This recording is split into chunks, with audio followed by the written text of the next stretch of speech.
But it's Go Go Power Rangers, not Go Go Go Power Rangers. But the effort was there. I mean, You bet you were fun on the playground. I wasn't. Though you might enjoy that I tried to get the playground to play Warrior Cat games with me. Oh, I had a best friend Not that I lying. would do that with. Yeah, super, didn't have a lot of friends on the playground.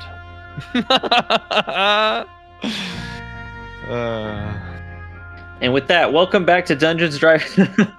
A Warrior Cats podcast, hopefully for one of these days. But for now, Oh, fuck we're yeah. an Apocalypse World podcast. Arcade Apocalypse, and welcome. What was the question? Tits. Yeah, I was going to get to that, is that normally we have an intro question, but I want each of you just to introduce yourself and your characters for the general audience. I think we're going to skip right over intro question and dive right in, because this episode is we're in on the intensity. We're going to be able to catch up in our catch up, and then we have a moment before we're kicking off in the action. But I think that this is... Ideally, this is planned to be our season closer, and so I just want to dive right into the action. So, yeah, you guys introduce yourselves, and then I'll catch us up on what happened last time, and we'll dive right in. All right, then. Hey, everybody, I'm Theodore Stringer, and I play Dill. Trying to go back to original voice still One last ride. for this final episode. Final episode, we get the original sauce. This is like the season where your character is played by a different actor in every episode, and then the final episode, that actor did his research. If only it had been intentional. What was there a relevant question? That's just me. Hey, all right. Take it away, player 2. Hi, my name is Player 2, otherwise known as Lawrence Jennings, and I play the Deluca's Chophouse answering machine. One more time for your listening pleasure. And I am player the 3rd. I am Michael, and I play Spicket, the water bearer. And I'm Grace, and I play Petal. I'm the GM. I didn't say that up front, but I did say that this is our possibly final episode in the season. I just mostly wanted to dive right in. Last episode was also straightforward, in which we came back to the mall food court, got a little bit of care, and went to gear up. In that gear up, our resident machinist or robot, I guess there's 2 machinists, so I don't want to say the singular resident machinist, but D-Ham got an interesting piece to his overall narrative. The sort of ingredient kit to the lemon Pfeiffer shake at Orange Julius. I guess still has to get to the bottom of what that is, but has the ingredient. But it's safely bag in my tummy. in your tummy. And in getting this, sort of turned on a security bot that was dealt with swiftly enough. Dill took some damage with a people's elbow from the top shelf, destroying it, but it exploded and got him a little bit on fire, and we saw the efficacy of which fire deals with Dill. It took him up pretty quick. The team got him out, and he has some burns and did not enjoy that, but we're back. We made our way back anyway, back to the food court. Opening the door, though, find it to be a bit more of a mess than we left it in the 30 minutes prior, whatever, in that there are various members of the Wizards group with weapons and all sorts of battle armor, hightailing whatever members of the crew had been left behind. Branch on a gurney, Twiggy the kid, whatever, all off into a gate that kind of bisects the food court that we had previously. The dog, Pebbles, the pack beast, Petal's new friend, though not taken with them, came around the corner last minute because she has dog.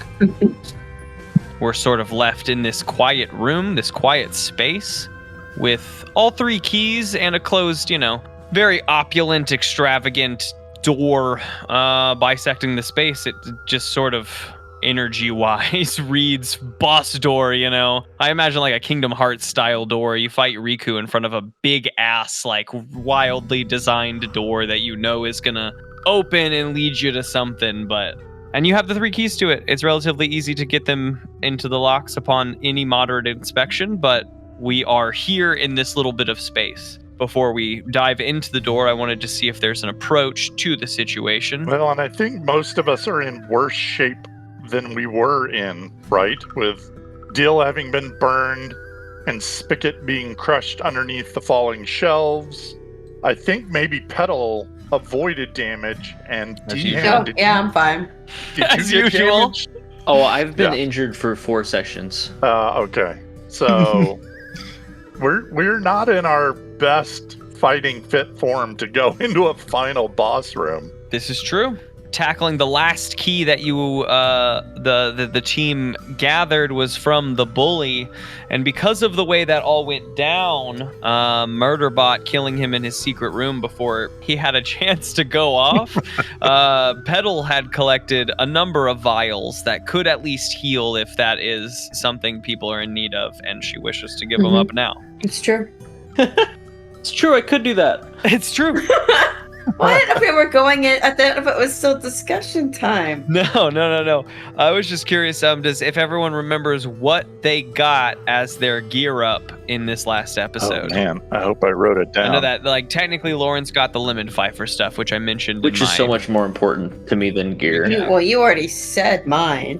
What did you pick up in this most recent gear up? I definitely did not say yours. You do my own medicine thingies. You got that from the last encounter. You got like a weapon in this gear up. Oh, my like launcher thingy. Oh yeah, you got the long range t-shirt. Long range t-shirt like your gun. T-shirt sniper. T-shirt or rifle, if you will. Yeah. I totally forgot that I had that gear. I should look at my gear. I think you got 3 long range shots left. I think you used one on the security bot.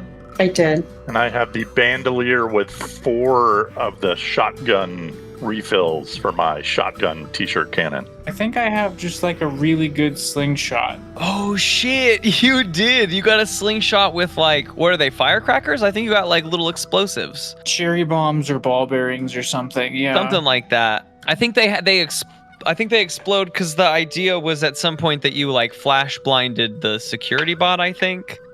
Maybe. I'm not sure. I think that there was something with them being like firecrackers, like individual M80s or something.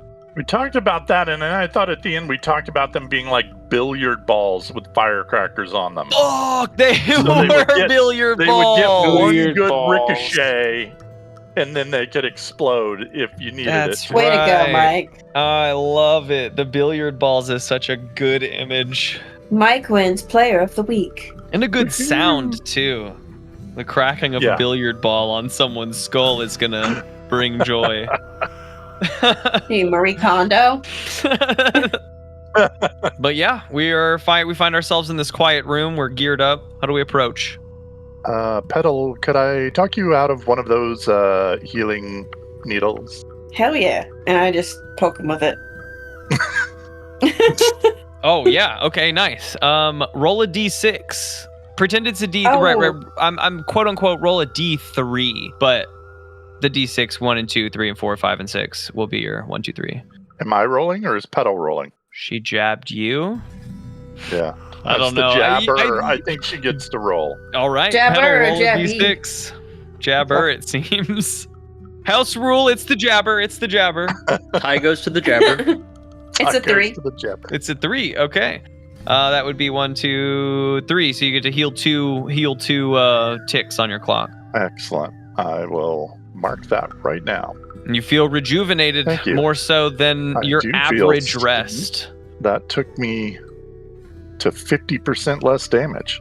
That's not bad. That's not bad. I know Dill starts at half. I imagine if he was above half, starts at half. Or starts at 6 o'clock anyway. I'm keeping the needle. Keeping the needle. Yeah, I got just it. in I got case. it below for the first time in a few sessions last session, but now I'm back to half.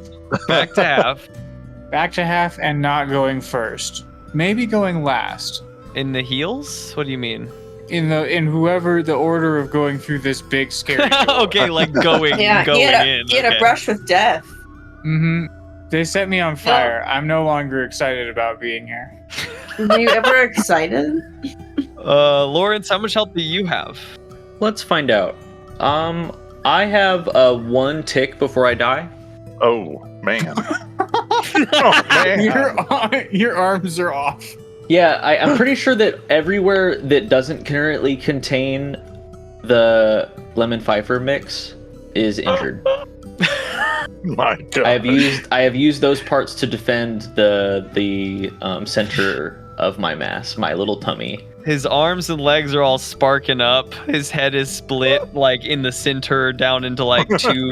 That My are kind nose of, camera is cracked. yeah, cracked for sure. I like that we all turned as one and all just noticed at the same time how absolutely fucked up he is. I am fine. Like, oh. I have the lemon Pfeiffer. If I die, please protect the lemon Pfeiffer. How's the little guy? Where's the little guy? Murderbot is fine as well. He is at full health. From inside of D-Ham, you hear protecting Lemon Pfeiffer. Is he actually fine? Because you said you were fine and you're not fine. I protected. So my chest cavity where all my things are. That's the safest part of me, and that's where Murderbot lives. Enough. This is true and canon. That I guess if the Lemon Pfeiffer is safe, Murderbot would also be safe. Well, are these things do anything, or are they just freaking I imagine useless? you can hook him up to his oil. Like, he's probably got some tubing that does transport liquid, and it would probably... I don't want to leave him out of all healing, just, I guess. Can we, like, jump a car or something, or...? I think the liquid would also work for him. It would be maybe used as replacement, like, oils and whatnot. If only I had my car. Remember my car? I remember my car. Anyway. Mobile workstation. You know, there's probably enough gear here if you needed a workstation for anything. You could use this place as a workstation. Yeah, I use this station to work on me for as long as everyone will give me. I mean, if you... In your ingredients, you can use one of the syringes and heal a D6 as well. Or like D6, equivalent to a D3. D3 spots rolling now. 3 bats up to. 1. Oh. Yeah, it's hard. Or It's no. hard to transfer the liquid over. I think narratively that tracks. You heal 1, but it's hard to transfer it over. 1% better. Now she's got 2 more. So like, if it didn't work, maybe it's because of Can some I spillage. take one from Petal and then also jam it into D-Ham? Hey, I don't see why not, but she Are may. you gonna let me take one, Petal? you're gonna have to roll for it, pal. I grew up in the... PvP roll. I mean, I don't know. No, I'm saying if you're like snatching something from me, I don't know what you're gonna do. My instincts are gonna just be to slap your hand away because I grew up in the maze, bro. That's a maze runner Petal over here. Petal pulls out a gun from the wall and shoots you. Yeah, I mean both. I'm just gonna smack us, or if you can grab without me noticing. Shoot me. You roll plus sharp Petal, and It's more of can you take it from me without me noticing? I think that would Because still be... it's in my bag. Like it's like not like a I'm gonna fight you because I don't like you situation. It's more I've of a rolled poorly. Oh, no. plus sharp. 5 plus 3 is 8 plus 3. Okay, yeah, it's an 11. You notice Dill rooting around in your bag for sure. Jangle, jangle, jangle, tug, tug. I'm not Dill. even using my hands. I'm like snuffling at it. One of his hands is Hey. injured and held to his chest. I like tap his forehead like, hey, what are you doing? What do you want? I'd like a healing needle. Well, how do we ask? You can't just go rooting around in my bag. What's wrong with you? I try showing you all of my teeth. Oh. Banana, we need to work on The it. way a monkey does And it. God. Ugh, I hate that. I hate that. Chimps are the worst. And chimps can't stretch their whole face back. Right. This is a chimp hating account. Okay. I give it No, to don't put that on this account. Yeah. Chimps freak me out, man. They're too smart. Solo vote. This is a chimp hating podcast. Yeah, that, Fine. I can't cotton that. I love monkey. Anyways, can I have that? Can I have that syringe? Yeah. Yes. I've learned nothing. I take it Fucking and I jam it into DM. Wait, Making before eye I contact give with it, Petal jams it into DM. before I give it to him, I like hit him in the head again, like dumb banana. Like just a gentle I heal for 3 this time. Yeah, you do. Yeah. That's a Lady lot Lady better. averages. Lady averages Get. came back for me. Yeah. Go on, get. I am feeling much better. Press 3 to party. What does this mean for you, D-Ham? Did you like repair yourself physically? Oh, Like it gave me the hydraulic juice that I needed for my hand dexterity to come back, and then I just fixed myself, just quicker. Okay. Cool.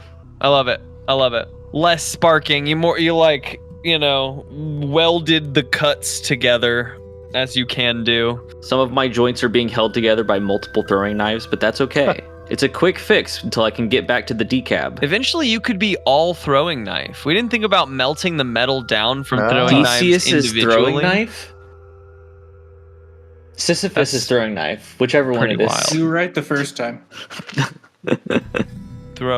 No, okay, done with that. You guys are in a room. You've got your keys. It's easy to put them in. Are we ready to do so? I thought you said in the last round that keys are useless because the doors are busted open. Don't remind him of that.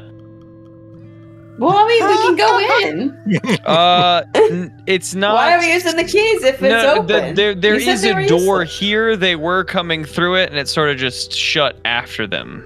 I may have said the sentence, if the door is here, like the keys might be useless, but Well, that's just what I believed.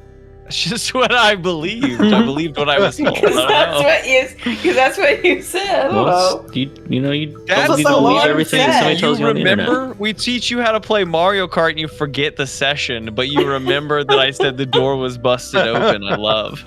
Listen, Keys or nay, the door can be opened, and in either way, there is a door in front of you. Passable because, if closed, you have keys. If busted open, is busted open, making everything we did pointless.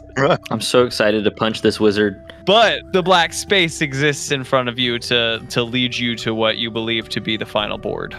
So, do we have any idea how we want to do this? Do we want to stay close together? Do we kind of want to spread out? Any thoughts from the team? I wish to kill him with a knife. I mean, I like your thinking. Thank you. Press 1 to go with D-Ham's plan. Petal, have you canonically ever been inside of this room that we're about to go into? I don't think so. Oh, okay. Well, Can I say yes? I mean, can I just say yes? You can say whatever you want. It's your canon. Was boobies enough points to get make you it to up the final quick. room? It's really small and easy to gank. Yeah, you can. And it's full of explosive barrels. He's actually in the gym. He's actually in the closet. It's really embarrassing. For some reason, when you enter the last room, he's tied down to a chair, and I don't know why. Yeah, we built the whole walls out of explosive barrels, and the door's really, really strong. That's actually my room full of spikes. I don't know why they I don't know why you would hide there, idiot. Canonically, that's my room with spikes, and they're all dead. Oh no! If But you we think won. Petal has been in there in her past of being in here, you can give me like a weird roll, and I'll give you some info. Oh hell yeah! I haven't rolled for weird in a long time. Maybe that's not true. 7 plus. Oh wait, you know what it is? Sorry, not a weird roll, a cool roll for visions. Oh. The start of the session sort of vision. 7 plus 1 is 8. Hold 2.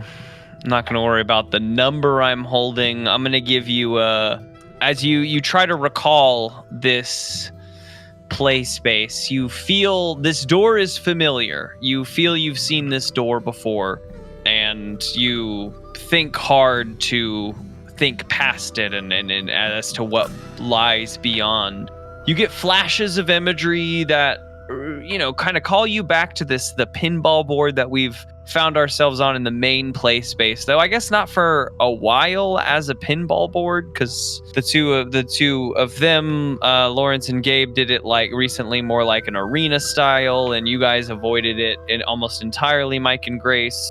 It's been a minute since we've been on it, but this sort of like black walled, neon lined, there's lots of like flashes of color and lights, and it's blinking, and there's a bit of chaos, but this one is a bit smaller. You're avoiding the pinballs, but lightly different, right? It's still kind of the same game. There's some targets you're trying to hit. You see this tall tower kind of firing the pinball at you time and again, so you know there's like other forces at play in this space. I think what I'll give you, just like defined outcome, is that through this door, you would likely be entering in the center of a rectangular field, and there's going to be targets on the other side that you're trying to get the ball to hit. Beyond that, there's all sorts of like chaos and flashing lights and traps around you that you may face, but at a minimum, you have that board. I can even give you, I'll send a picture that is probably more equivalent to a, yay, we can see it. You have little targets up here, these little black half circles. I won't explain the rest, but this is what I will give you. Through your flashes of memory, you get a little bit of a layout. Okay, I'm gonna just say I described that to them because I don't want to try and describe that. Plus, what I gave you was very like ethereal, hard to re-describe afterwards. I don't know what's in there, but that's kind of what I remember what it looks like, but I don't know what those targets mean or anything like that. Maybe there's some kind of shield we could put up and walk behind it. Like, is there roll for detritus we can hold up, like a table or a door? Yeah, honestly, with the breaking down of like this room has been ransacked, right, by the members of the Wizards group. My brain always wants to call them Pinheads, and then I'm just recalled to a different group called the Pinheads, and I just don't really like. But we got the Pinheads here, I imagine, who have ransacked the room. There's probably broken tables, the like, like medical walling that has its little legs, but is more like sheeting almost. Is probably broken down that you could use as like sheeting to carry. You can tell me what you use as shields too. I feel like if one who were like the tallest or strongest of us held it up in case we were worried about traps, there could at least be some kind of shield. Dill shield? I don't think we should split up. I think we should stick together. We should all stay shrouded under the Dill shield. Or we can just use the detritus. No, Dill, hold the shield. Don't become the shield. Dill He doesn't goes wanna and go picks first, up the. Yeah, no, Dill doesn't want to go first. We all go together underneath the Dill shield. Whoever's holding the shield has to go first. What do we because they're use holding as the a shield? The wall. It's like a piece of wall. Yep. Piece of wall, piece of table. I'm just curious, like, what's the visual of Dill going to get a shield? I'm picturing like a jagged piece of wood with like iron holding it together. I'm picturing like Animal Crossing furniture in my head, which isn't really helpful. I don't know, just like, like your typical piece of detritus from a wall. I was thinking office cubicle wall. Yeah, if there's like a table, if there's like sheet metal office cubicle, I can tear Something a big long, chunk of wide. wall out of the wall if you give me a minute. Rip some countertop off one of the shops in the food Oh court. yeah, a big chunk of countertop is good. Yeah, something that's wide enough that can protect us and tall enough to protect the tallest of us, or we could hunch, I suppose. Plus, like some of those places have sinkholes, which would make a good armhole for Dill to hold like the rest of it Yeah. to like shield make a long shield for other people. That's a good point. Might be soft Yeah, pretzels. no, I jam my arm through a countertop and wrench it on out. I like a top of a counter. With the way that this place has been ransacked, it's relatively easy just to like lift a countertop off of its old housing. A little bit of shake will remove whatever wanted to hold on from the bottom, and you have yourself a pretty sturdy wall to stand behind and hold. Why don't you give me a hard roll and just to see what kind of handholds you have? Did you get any bar behind it to be able to hold, or do you have to like wrap your arm around it to hold it up? You know what I mean? That's an 11. Oh yeah, you got there's some steel bars behind it you can like loop your arm through, almost like just a big tower shield. Now Dill has a big tower shield, but still doesn't want to go first. Sure does not. Well, how are we going to get through then? If somebody's in front of us, it defeats the purpose. I know who can go in of a front. shield. It is time. Murder anything that you come across. And Deham opens his stomach. And Murderbot flies out. Two. Bang, bang, just off into the air. Two. Echo. It says two as it starts moving towards the door that is either open or has been opened. Yeah, okay, I'll follow Murderbot. And I follow Dill. The citizens of Tedville move, I imagine, through the door after Murderbot and then Dill with his shield up. As each of you phase into this new space, it is memorable in that I guess you've been here before, or a place similar. Reminds you back to where we first stepped into the cart space. It's almost endlessly black space, though now you can see it seems like some of this demeanor is lifting, and you can see kind of faded out concrete almost walls. You're in a smaller space this time rather than this endless black void. They kind of shift and fade, like their transparency is having issues. You're in a little smaller concrete room. There's 3 podiums in front of you, and then almost a copy-pasted version of that door on the other side of the wall. Each of you've got numbers on your cheeks, and I've got tallies for those numbers. Lamau. There is a screen on the wall that is slowly ticking up to a higher total. Dill, your number is at 40,525. Deham, your number currently sits at 46,750. Woo! Spicket, yours at 26,900.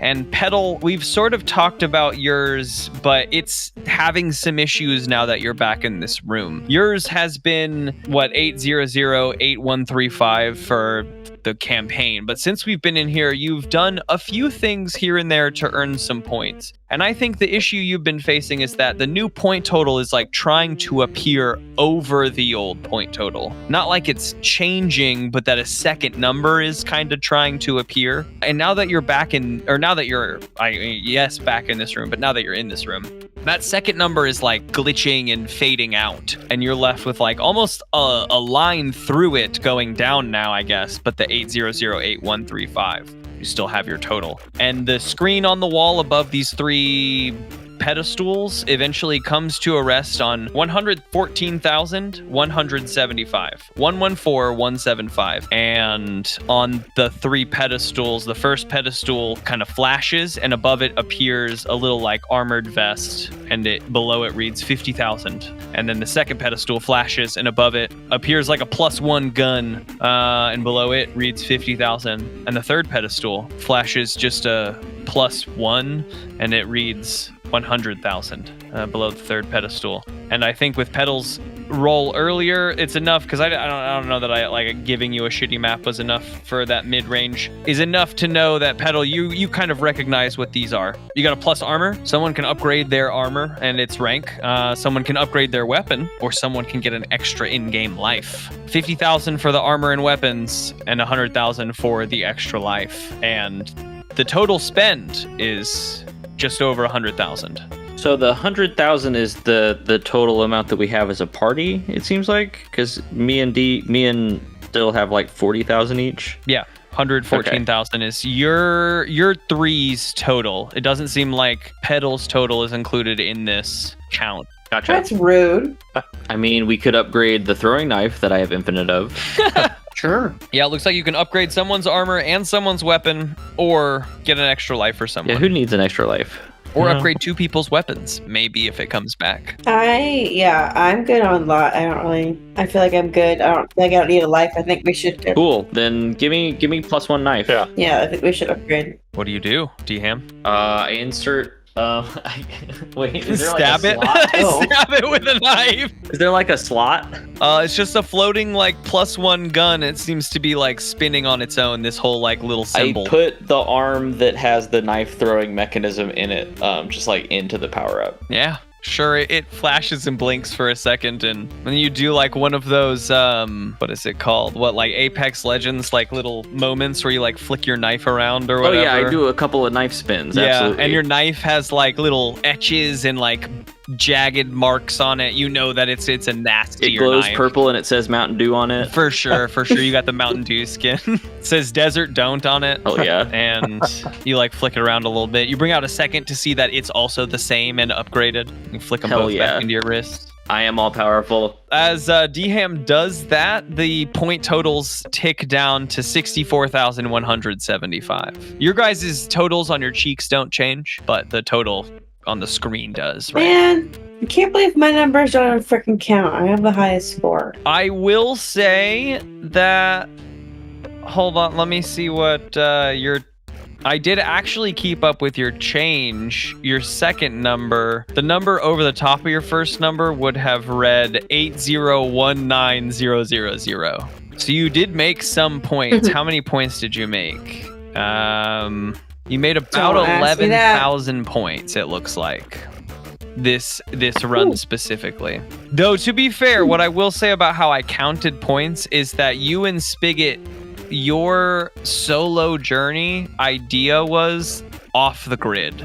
So there was a moment, like your whole extra thing was to be under the radar, and therefore I wasn't counting points for it. But their thing was just kill a bunch of dudes while on the radar. So they were just like clacking up points. You know, I can include that. I absolutely can include that 11,000 points. It doesn't really bring us up to another number, but you puts your team at a currently sitting about 75,000 points. Well, it's the thought that counts. I mean, you'd have to imagine with that being the case that you've spent your 8 million in the past at some point. Dang, what did I get? A new eyeball. Maybe. Okay, so what, we could also upgrade. Yeah, we can upgrade someone's somebody's armor. Yeah. Or another person's weapon. Yeah. Oh. Well, should we upgrade another weapon or armor? I'm not sure. I'm good on both. Infinite long-range knives is pretty good. Upgrade them Infinite again! knives is good. Is anyone... Yeah. Doubly upgrading the knives would be... I mean, we could double pack-a-punch the knives, and then I've got damage 4 knives. Dude. I just know that I'm not really carrying a weapon, and I don't have armor, I don't think. I'll take damage 4 knives, guys. That's fine with me. I mean, I think that's hysterical. I think that's... I might take... I mean, if... Well, actually, you know... Are you wearing armor? Do you have armor to upgrade? Or a weapon upgrade? See, that's the thing. Am I gonna get armor and a weapon? You have armor. You've got a fuckload of armor, Grace. You got +2. That's a huge amount of armor. That's fair. I will say for you... Like my thing. No doubt.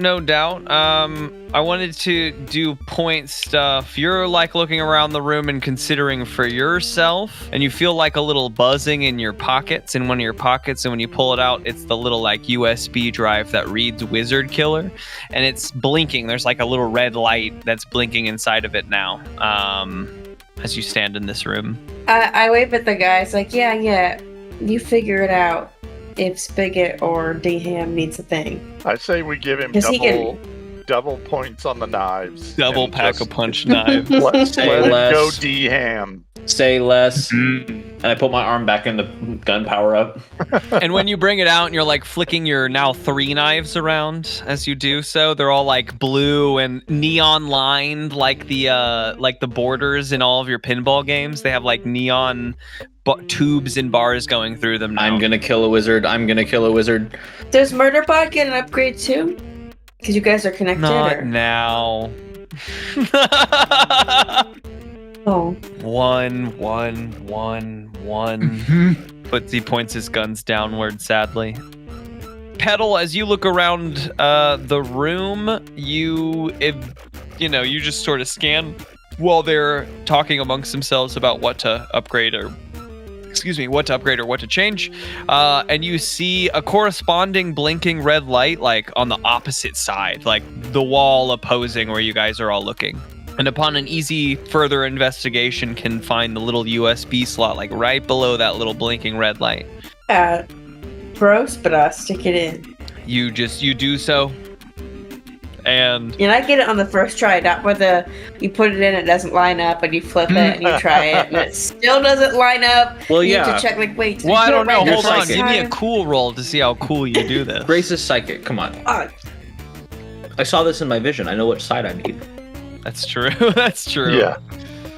Oh, that's an 11. You I'm did. so You cool. did see it in your vision. You know which side you need. Wizard Killer up, and you put it in, and a doorway, sort of like the line appears in. It's really hard to see it. Like, you see like a 50% opaque concrete wall, and then void black behind it, right? So you see this tiny thin line appear, shaping a doorway, and then the door just kind of pushes backwards, and it's blackness, and you step into just this tiny little room in the center under one of those sort of tin circular lights that they have in, I don't know, like investigator rooms where they punch it when they're trying to like interview someone intensely, and it just shakes back and forth like one of these lights, right? Just like a little spotlight above, showing down onto a rather large machine. Do you have a description for this machine, or do you want me to describe your machine?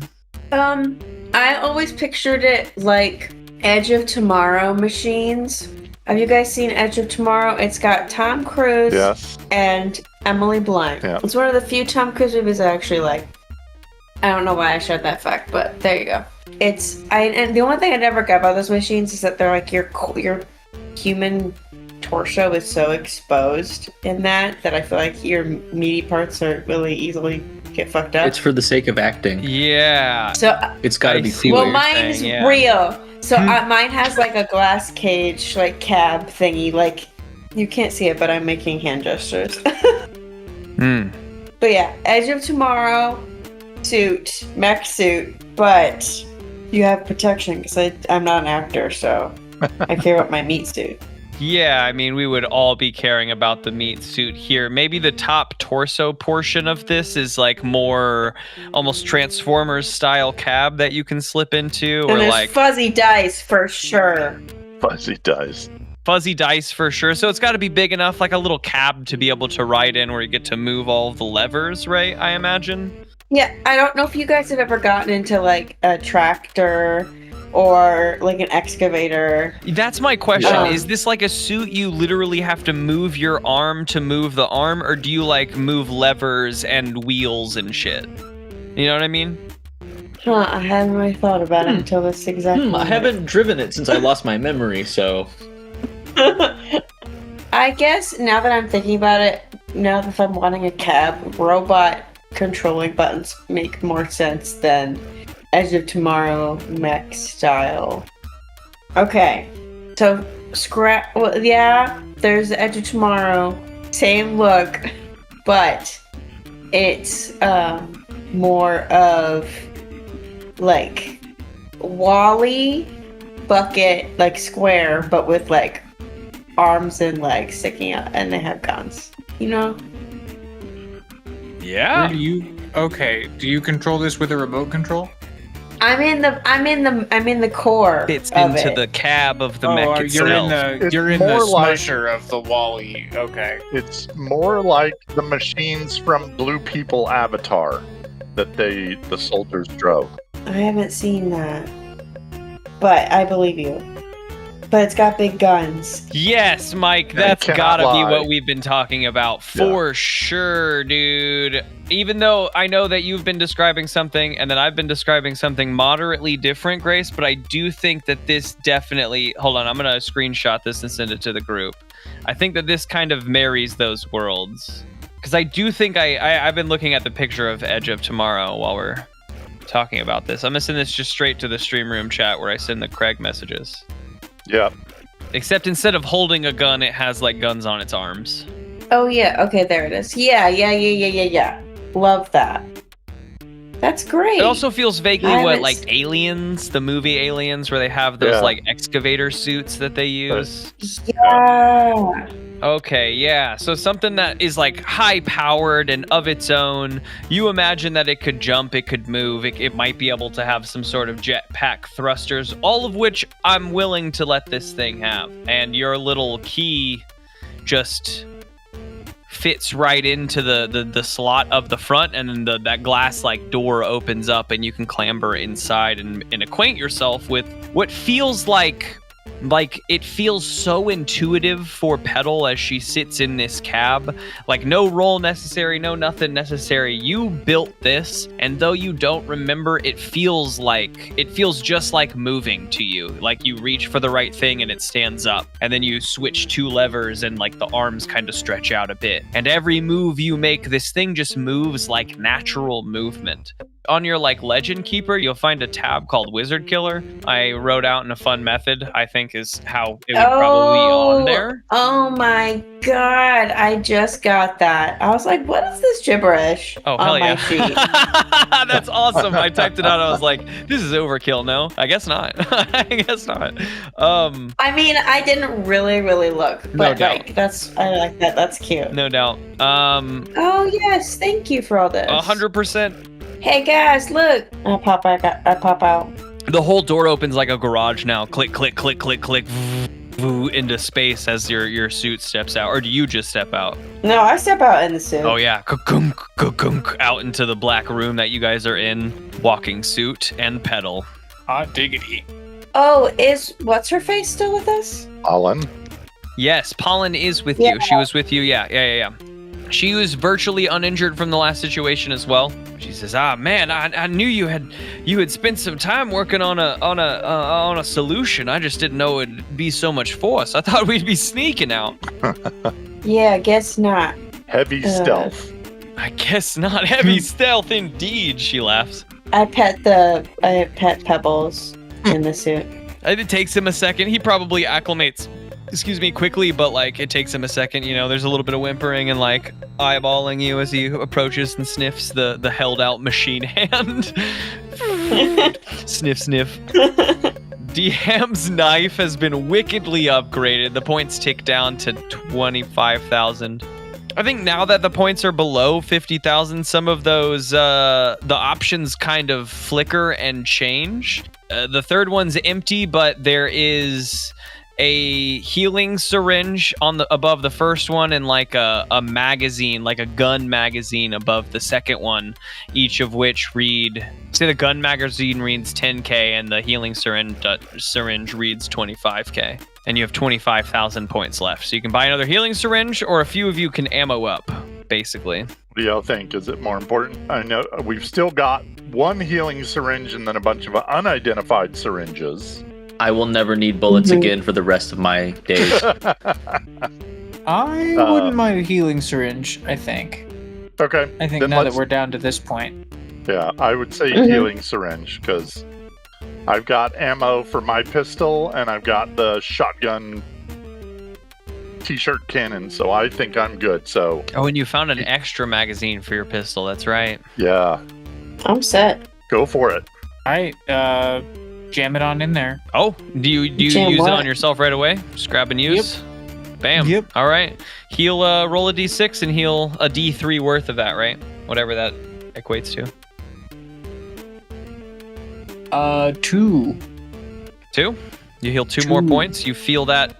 You know, I think you feel some of. I always imagine a burn, like a really bad burn, looking almost raisiny, like you've desiccated the skin in some way. It like shrivels up. Some of that hydrates. It's not as shriveled raisiny on your right arm now as it was before. You feel like you could stretch some life back into it. Okay. Yeah. And your points tick down to 175. Nothing to use there. I have One my circus shield. peanut shows up for Yeah. 175. Little snacky. Is there any jerky? A circus peanut and some jerky, but the jerky's $2.50. Oh. Ugh. You just can't Fuck, afford the it. There prices is these jerky. days. Ugh. But you guys have a door to go through. Yeah, this is like a big red, shiny, opulently carved final door. I would say we let Petal go first. Just really go in guns of poison? Well, Guns I mean, akimbo. at least prepared. Yeah. Guns akimbo. The machine falls to the side and then just shoots both of its guns. I think marching order should be Petal, Dill, Ham, Spicket. Yeah. Murderbot first. After Murderbot, of course. Yeah, Murderbot and me. Murderbot. Murderbot is so excited to lead the charge. That's all that he's ever wanted to do. Murderbot entirely first. And, Okay. and Pebbles can be in the back. He can guard our 6. In your line comes forcing through the red opulent door in front of you. Murderbot charging ahead. We got Petal in her wizard killer mech suit following. This is built up. This is scrap pieces. This is scrap tubing. Whatever she could find, wherever she could find it, to build up this suit in her like off hours, her side time. But she did so well. There's definitely chunks of Annie Ann's there. There's chunks of an Annie Ann's built into the suit. Fantastic. There's like a faded pretzel on part of an arm. I love it. Or like an Ann somewhere. Auntie. Down like the leg, it says Auntie Ann's. You have like one strip of metal you cut in half. It almost looks like your robot's leg tattoo. Petal, was that your name before you were Petal? Are you Auntie Anne? Still smells like pretzel in the suit. Oh fuck yeah! I love that it still smells like pretzel. I need that for like, morale and stuff. Petal kicking through the door, following Murderbot. The team coming in, shields held high, and team behind the shields. Pollen, doing a little dive roll through with her t-shirt cannon gun as well. All of you landing on the field, a wide rectangular field in front of you on the opposing side. So we come in on one long side of the field and a short, cross to the other long side of the field. In the center and at each corner in front of you are 3 targets, one in the center and one at each corner. A big tower beyond the wall that hems in this field. Big tower in the center one. It's a big opening, yawning wide at the bottom of it, overtaking this circle on the bottom. As it sits in the middle, the floor dropped away. There really is no target in the middle. It almost like a pinball hole. Like if the pinball were to hit it, it would just sink into the tower. The tower, though, as you're entering, is like slowly moving in between 3 points, the middle point or either of the corners. And as it hits one of those points, the target drops away, revealing just a pinball hole for the pinball to fall into. At the top, another hole where very quickly it like slides open, revealing the silver of a pinball ready to be fired out. There's a crowd hemming in the space, all cheering loudly, and what are they chanting? Dickle, Dickle. I think it's that crouch. Dickle, Dickle. The crowd's going wild because they have loved your team so far. Unbeknownst to you folks, they have been watching, but from above. Some of them are wearing like hats, or they're holding like clappers or signs that like let you know they've been watching your game. Something from In the Maze or references from In the House of Terror where we felt alone, but they are showing now that they have been watching all of the games, and the crowd is just going wild for your team as you enter the field. They've got bootleg merch. They do. I don't know if it's bootleg. I think the crowd is selling it. I guess it is bootleg. I don't know. If I'm not getting any money off of that. I guess that's true. So yes, they got bootleg merch. I'm going to sue you. Expect a notary from my lawyer. They go wild. There's a D-Ham corner. Wait, who has the most merch? Who has the most merch? Yeah, and pick your favorite right now. Like whose merch Anyone is like? got any legacy Petal merch? I was gonna say Petal probably has the most merch because there is definitely some OG Petal merch, as well as whatever you've garnered for yourself this time around. You're like, I was a Petal fan before it was cool. I was a Petal fan before it was cool. There was a bunch of fans here for Petal that before it was cool. The crowd's just genuinely going wild for you. You can see above you in the sky the wizard's face. He comes down to like a point above this tower, like the hologram on the sky above you. You can see like sections down, almost like drains into this tower, like it's projecting it. The tower that moves back and forth between these points. You can see a small shape up there waving its hands around, but you're getting most of your visuals from the hologram projected on the sky. And the wizard congratulates you. Congratulations for making it to my Well, final game. Not many make it beyond here, I but... throw a knife at the projection, just, to keep up theme. Oh, yeah, for sure. But he doesn't knife stop. cuts I through guess, space itself. It flies up and sticks into the ceiling, and the It kills him instantly. he dies. No, you see his image kind of glitch out. He looks a little annoyed at that. He says, "Getting better at that, huh? Well, you will all soon join the crowd enough. But for now, let me show you why this is the final game." And as he says final, the sky flickers red and green for a second. And the pinball you see shines at the top of the tower, and it jolts back into the tower before firing out directly at your pod of team. Bot in the front, and he says, "Petal, this one's for you." And the ball is flying right at your team, but Petal's in the front because she's in her machine, and that was the order we came in. How big is the ball? Pinball. It's the big pinball we've been dealing with. Bigger than, if I would imagine that it takes 2.5 of someone to reach the height of the ball. So 2.5 D-hams. I'm gonna act fast then. Come around front of Petal, put my shield, my big board, Petal's machine, and then sort of soften myself to make the first incline of a ramp so that the ball can just ramp off of the shield and maybe into the crowd. Oh god. Oh, give me you're trying to soften yourself, but it feels like a hard roll. I'm here for a hard roll. I'm hard as hell. Gross. You're gross. That was mean. You're gross. How hard am I? And +2 and experience. Too hard. So that's a 12. That's a 12. Nice. You do just that. You jump in front, softening your blow and angling the board just enough to where it when hits would ramp up over you and over Petal the robot and just kind of right back behind you guys because you're against the wall and into the crowd. You hear some screams of protest and pain from up there. The crowd still loves it, except for that little pocket of folk. Everyone else goes crazy over that. You hear a tisk, tisk, tisk from the wizard, and that ball starts to fade out, and you see the silver lining start to appear back in the top of the tower as it shifts from the middle section to, we'll say, the right hole. And he says, "Ready for my surprise shots. Okay. Well, let's get this game underway." And you hear a loud flip switch, that the sound of a switch in a warehouse, click, echo, right? And some electricity forming over top. And as you look up, you see the dangling machinery of a massive engine above you, accumulating electricity into its point, and it just like a drop of pure energy falling down and crashing into the center of the arena is a similar robot, though much more refined and built to purpose.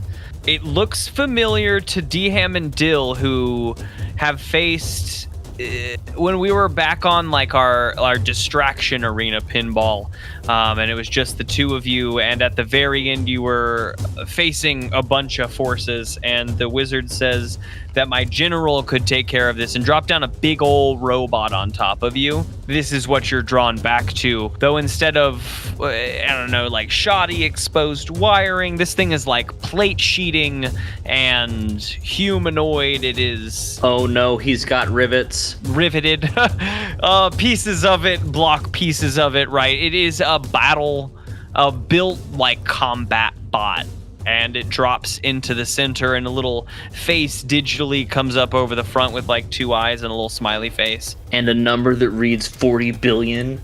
Infinity, 8 but sideways on top of its eyes. And it points, a rounded arm at the three of you, and 3 little spinning barrels start up on the front of it. And finally, to begin our game, another shot is sounded from the top of the tower, and a ball sails to the right of you and hits the wall and starts this like, projection bounce between the walls, like front to back, front to back, front to back. And that's where we're going to kick off. So you 5 will start with big bot has dropped down into the center in front of you. Petal, you recognize it, but getting much more information beyond recognizing it will take some focus, right? And the ball starts its arc back and forth. It hits the back wall and shoots towards the front before it starts coming back towards the back wall. What do the 5 of you do? You have Root on your team, so she are there any other ads, or is it just the general? Just the general, and that's the only ad on the board. Okay, then I'm gonna throw a knife at him. Do we have a win condition? Just beat him? We have to there's 3 targets on the back wall. We have to get the ping pong ball to hit that. But he's also going to be attacking us while we're doing that. I got a 13 to hit him. Yeah, the board hasn't made it clear what your win condition is, but that is a fair observation. Based on Petal's vision, that's what I believe the win condition to be. 3 of your knives pepper the front, sticking dead into the metal. It doesn't really stop it, but bam, bam, bam. You know your knives doesn't aren't really just stop like it bouncing yet. off, right? Exactly. And then I run out of the trajectory of the ball. It's about time for Petal to show us what her combat bot's all about, I think. Mm-hmm. Yeah. Yeah. I think I can, if we know the win condition, I can distract it for like 12 seconds, but it's going to be like Hulk fighting Thanos in Infinity War. So, only if we know what we're doing am I going to stand and just get walloped on for a minute. Yeah, I'm scrolling my thingies on my... Think we're going to depend upon Suit. Petal to distract this thing while we try and get the targets. Sounds like maybe the way to go. I'll try and shoot And one. Petal, I think that there may be more functions of your suit than just beating down a door, right? There may be like communication features, stealth features. I'm okay with you like interjecting something that you built this suit to do, right? Because this is like in my canon was Petal's ultimate weapon against the wizard and his antics, right? So you would at 8 million and above points have an idea of what he has to offer, right? And maybe have built safeguards. So if you have ideas of things that it can do that are beyond, I put a few things up here top, like when it says beyond the above normal movement, right? It includes making use of its weapons, special movements, carrying great loads, whatever. Like maybe you can dive into its communications. Maybe you can, try to break down the connection between these things. Like this whole place kind of seems psychic and electronic, and I think that you might have more ways in than just bashing down a door. Just so you know, you feel free to like improv what it's got, because we didn't really get to build up what this suit can do. Is this robot have a person in it too, or is this just a completely... You're the person in it. No, the other one. Oh, the other one is pretty similar in build to yours, but rather than like a glass box being on the front, there's like a digital screen covering up any apparent signs of there being someone inside. Just a digital black screen. Got it. Okay. Well, if everyone else is going to be focusing on the ball and figuring out how to get that onto the targets, I'm gonna shoot it with like a little rocket launcher situation, like Tony Stark in his first suit. You know how he has like those little things where like there aren't very many missiles in there. Sure. But it's not like a giant missile. No, But sure. it's Like a little single rocket you fire off at it. What's your? I think we picked a weapon. You picked missile. like the. Tank missile. I think it was through Discord that we messaged about your weapons.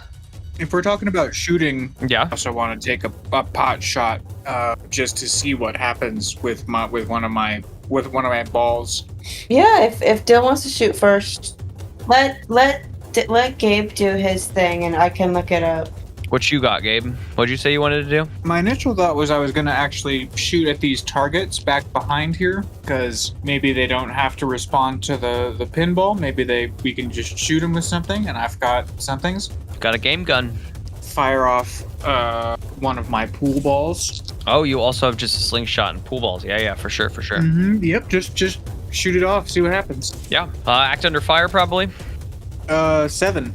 You fire some pool balls off at because he's off on the right. He's off on the right target now. You fire some pool balls off at the middle target that is has become present since he shifted away from that space in his tower. The whole tower kind of sliding along the back wall pretty smoothly. Your pool balls hit it and crack and shatter and send the pieces like flying as they do when they hit.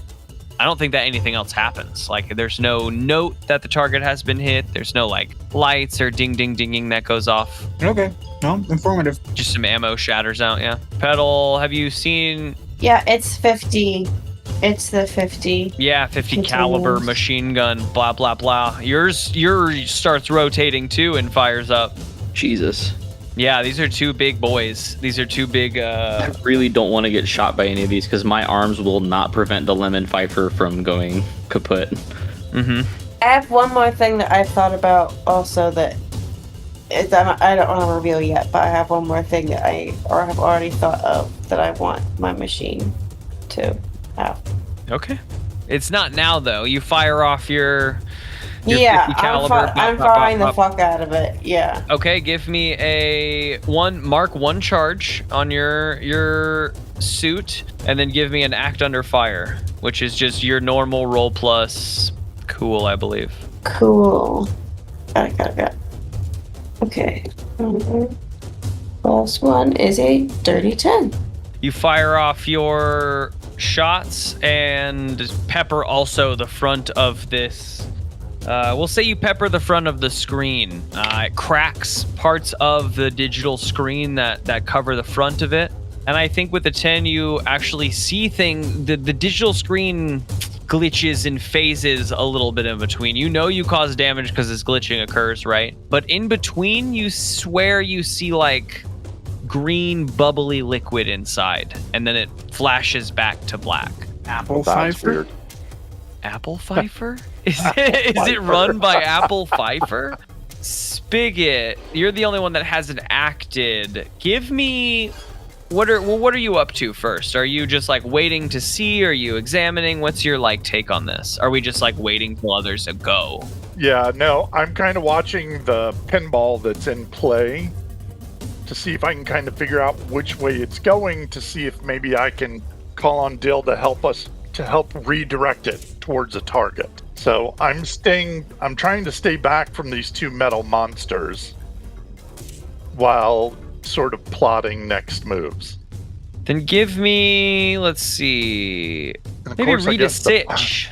The pack beast is with me too, so, but I don't know Pack that beast the pack is with the beast gang, is- yeah. Let's see. Rita Sitch is sharp, whiz plus Yes. sharp. Roll plus Hey, sharp. That's not great. That's a 5 plus 2 is 7. A 7. You can ask one question from this Rita Stitch list. What should I be on the lookout for is good. Which enemy is the most vulnerable could be neat if you could like twist that into, where's his big weak point. Oh yeah. Who's in control here if we're looking for like where's the wizard's box? Let's see. Which enemy is vulnerable to me? Which enemy is well? I think I know the biggest threat. So yeah, I guess if I'm looking as the enemies as being the targets, which enemy is most vulnerable to me right now? Is there one of these targets that I'm most likely to be able to get by redirecting the ball, or where should I focus my attention? If that works. Yeah, so if he is like, and unfortunately, if I've noticed, I'm trying to learn how to be better at describing the shapes I draw on my notebook. I'm gonna draw a shape here. So if he's off on the right side of the board, right, he's got these 3 holes, so he's at a corner across from you guys. If he fires his ball, his goal is to not rebound it into the open hole. Clearly, like that would be how he has chosen to fire this ball. So you know that if he fires his ball from this right turret, you can see the angle. It's like bouncing down and around the holes, right? So that it would continue around the board unimpeded unless something changes. And his hope, you would imagine after seeing this is that it hits one of you to change its Right. path. He's created this like field hazard for you. It's bouncing in between the holes, so you know that someone's gonna have to do something in order to affect its trajectory. Whether that's you, I think you think this to yourself, right? Like Dill stepping in front with his shield and redirecting it. You guys could work together to like take that brunt off of him, or the robot getting in the way and taking a hit for someone. On its own, it is masterfully planned to bounce around the board, and you could probably bet with a roll like that to end up back at, or I guess with your question anyway, to end up back at the turret eventually. Like he wouldn't have to move if nothing changed to catch the ball almost. Okay. Yeah. With a roll into observing your environment, I think in your observation as you're like watching and examining. Actually, give me an open your brain roll to tie some stuff together for Spicket in your observations. Brain. All right, that's weird. So I'm a +0, so that will just be a straight die roll. And that's an 8. And that's an 8. The machine above you seems to be outputting a lot more power than a machine of its size. You can see that a lot of work and effort has been put into like the way that this machine projects its power. It is fielded currently, but there seem to be lines like dipping in and out of the ceiling and into the wall, like all the way down, that lead to some of these targets. Like there are output like meters or sensors or whatever behind these targets that he's created into some sort of a game, but would impact the machine above you. With the way that it's running and it's churning and chugging and like there's probably like pistons pumping up and down. The way that it's doing that, I think you get the idea, is pretty intricate and difficult machine-wise to pull off. It takes a very specific kind of power source or mind in order to do anything with a machine like that. Okay. I'm going to have to ponder what to do with those cables and what to do with that machine. I think I'm going to move next to Dill and kind of share my plan of trying to redirect the ball to start to hit the targets. And I'm hoping maybe Pollen and Pack Beast will stay with us as we work on that. Pebbles. Yeah, And sorry, Pollen. Pebbles, the Pack Beast. Oh, Pollen and Pebbles. Not Pollen and Pebbles, yeah. That's funny. The ball bounces off of the wall behind you folks and skirts up the field towards the front wall. And as it hits the front wall, you see that front wall like shoots out a little bit and creates an angle. And the ball bounces directly at your group rather than, as it were, to bounce around your group. But the wall itself seems to be maneuverable from this tower. And I think with all of Spiget's observations, it's relatively easy for you to dive out of the way or warn your crew of this. I'll let you choose. You either get a +1 to you dodging, or you can give a +1 to your crew dodging. I would give the +1 to the crew. Okay. Look out! Petal, you give me an agility roll because you're in your robot. Anytime we do like dodge or... Well, actually, you can tell me if you want to dodge the ball, you can give me agility. If you want to do anything else, like withstand the brunt of the ball, you can give me power. Everyone else, again, it's either hard to withstand or sharp to dodge, I bet. I'm gonna dodge. This idea of redirecting the ball. I have this big shield. Would I be able to like catch the ball on this big shield and redirect it, just sort of pivot and let the ball's own momentum carry it towards one of the targets? Yeah. That feels like a withstand roll just to keep the shield up behind this force of the ball. 8 + 2 is 10. I rolled an 8 to avoid. 10. Okay. Petal, you rolled an 8. You are in front at this point. No, Dill has stepped in front of you. I think Dill's 10 makes your 8 kind of moot because he just totally does his successfully. He brings up his shield and protects you. You jump out of the way almost sloppily, like stepping over yourself. You would have dodged, maybe gotten hit a bit, but it all seems kind of unnecessary as Dill is able to just hold position and redirect the ball towards left bumper, middle bumper, or like left target, middle target. Do you want to cross the field? Do you want to get the middle field? Probably left target. You redirect the ball, angling your wall. It slams into you, sending you back a couple steps, but you're able to stay true as the ball redirects towards the left side of the field and towards the left target. You can see the tower start to move very quickly towards that left target, like skate across the back of the field. But with your just instant readiness to reflect and good roll, the tower is unable to make it that far. It like makes it 3/4 of the way before the ball hits the target, and you see a bunch of lights go off across, ding ding ding. The crowd goes like wild, and then the tower clicks into that space. The target drops below the floor, and you see the wizard's face scowl above. Scowls for a second, and he says, you shouldn't be doing the game this fast. You don't want to pass up your friends, do you? And lights shine up from the bottom of the floor next to 2 dangling targets next to this machine. One, a small child that you recognize, Twiggy, unconscious and dangling next to the machine on the ceiling.